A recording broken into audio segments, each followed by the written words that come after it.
আসসালামু আলাইকুম। প্রথমে ভাইয়ের মুখ থেকে শোনেন কি হয়েছে। ভাইয়া কি হয়েছে একটু বলেন। আশরাফুল ইসলাম আসিফ মানে উনি আজকে 17 মাস ধরে সৌদি আরব প্রবাসী। উনি হারার থেকে হারায় গেছে। ওনার সংসার বা বাড়ি থেকে মা বাপ বলছে খুব কান্নাকাটি কান্নাকাটি করতেছে। যদি কোনো হৃদয়বান ব্যক্তি যদি ব্যক্তি পেয়ে পেয়ে থাকেন, থাকেন তো আমাদের স্ক্রিনে দেওয়া আছে ছবিটা। ছেলেটা কি মানসিক সমস্যা হয়েছিল? জি, মানসিক সমস্যা একটু আছে। আর এমনিতে পেশার মানে ডিপ্রেশনে ছিল ডিপ্রেশন ছিল অনেকদিন। একটু। তো ছেলেটার নাম এখন আশরাফুল ইসলাম, বাড়ি কই? ঢাকা মুন্সিগঞ্জ, ঢাকা জেলা মুন্সিগঞ্জ। মুন্সিগঞ্জ, থানা মুন্সিগঞ্জ। ওর গ্রামের বাড়ি চম্পাতলা, চম্পাতলা। পোস্ট অফিস আশরাফুল ইসলাম চম্পাতলা ইউনিয়নে পড়ছে। হারাইছে কই থেকে? হারাইছে বা হারার থেকে অলিম্পিয়ার সামনে বাসাওল। আচ্ছা আচ্ছা, আপনারা কেউ যদি এই ছেলেটাকে স্ক্রিনে ছবি দেওয়া আছে পেয়ে থাকেন বা ওর কোনো তথ্য দিতে পারেন, দয়া করে এই নাম্বারে কল করবেন।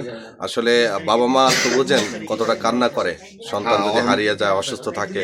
আর আমরা প্রবাসীরা এমনিতেই অসহায়। সবাই শেয়ার করবেন যাতে ছেলেটাকে আমরা খুঁজে পাই। তার ছুটি লাগানো আছে, তার অসুস্থ হওয়ার পরে ছুটি লাগিয়ে দিয়েছিল দেশে যাওয়ার জন্য, কিন্তু ট্রিটমেন্টের জন্য। ট্রিটমেন্টের জন্য ওর মা অসুস্থ হয়ে গেছে, অলরেডি স্ট্রোকও করেছে। মুন্সিগঞ্জ সদর থেকে রেফার দিছে ঢাকা মেডিকেলে। আল্লাহ, ওকে, ইনশাআল্লাহ সবাই শেয়ার ও করবেন। একটা মার ছেলে, এক ছেলে। আচ্ছা আচ্ছা।